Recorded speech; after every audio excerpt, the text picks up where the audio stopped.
ছাত্র সমাজ এই পকেট কমিটিকে সম্পূর্ণভাবে অবাঞ্ছিত ঘোষণা করছে এবং একই সাথে রাজশাহীর মাটিতে সালাউদ্দিন আম্মার এবং মাহিন সরকারকেও অবাঞ্ছিত ঘোষণা করা হলো। প্রশাসনের পকেট কমিটি গঠন করেছে। গত 30 জানুয়ারি বৈষম্য বিরোধী ছাত্র আন্দোলন রাজশাহী জেলা এবং বৈষম্য বিরোধী ছাত্র আন্দোলন রাজশাহী মহানগর নামে ঘোষিত এই কমিটিগুলোতে প্রকৃত আন্দোলনের সাহসী বিপ্লবী এবং নির্ভরযোগ্য নেতৃত্বকে বাদ দিয়ে আন্দোলনের চেতনা বিরোধী, বহিরাগত ও বিতর্কিত ব্যক্তিদের গুরুত্বপূর্ণ পদে বসানো হয়েছে। আন্দোলন বিরোধী এসব ব্যক্তি বিভিন্ন প্রতিষ্ঠান ও বাজারে চাঁদাবাজি, ক্ষমতার দখল এবং সুবিধা নেওয়ার অভিযোগে অভিযুক্ত। অভিযোগ উঠেছে ফাতিন মাহাদি ও মাহিন সরকার মোটা অঙ্কের টাকার বিনিময়ে এই কমিটি গঠন করেছে। আরো উদ্বেগের বিষয়, এই কমিটির নেতৃত্বে এমন অনেককে রাখা হয়েছে যারা সরাসরি ফ্যাসিস্ট আওয়ামী লীগের রাজনীতির সঙ্গে যুক্ত। এমনকি আওয়ামী লীগের শরিক দল জাসদের ছাত্র সংগঠনের মূল নেতৃত্ব এই কমিটির গুরুত্বপূর্ণ পদে বসানো হয়েছে।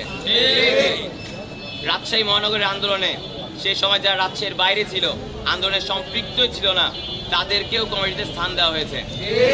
অথচ প্রকৃত লড়াকু যোদ্ধাদের নাম সেখানে নেই। এটি সরাসরি জুলাই বিপ্লবের চেতনাকে অপমান এবং রাজশাহীর ত্যাগী ছাত্র জনতার সঙ্গে প্রতারণার শামিল। হত্যা মামলার অন্যতম আসামিকে এই কমিটির শীর্ষ পদে রাখা হয়েছে, যা এই কমিটির প্রকৃত উদ্দেশ্য স্পষ্ট করে দেয়।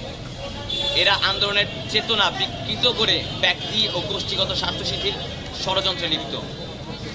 বিশ্ববিদ্যালয়ের একজন সহ সমন্বয়ক সালাউদ্দিন আম্মার ও তার সহযোগী কিছু ভুয়া সমন্বয়কের নেতৃত্বে প্রকাশিত এই কমিটির ঘোষণার সাথে তাদের প্রত্যক্ষ যোগসাজশ রয়েছে, যা আমাদের ক্ষোভ ও হতাশা আরো গভীর করছে।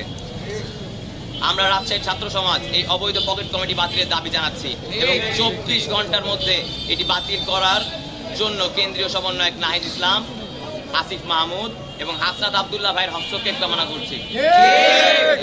রাজশাহীর সর্বস্তরের ছাত্র সমাজ এই পকেট কমিটিকে সম্পূর্ণভাবে অবাঞ্ছিত ঘোষণা করছে এবং একই সাথে রাজশাহীর মাটিতে সালাউদ্দিন আম্মার এবং মাহিন সরকারকেও অবাঞ্ছিত ঘোষণা করা হলো।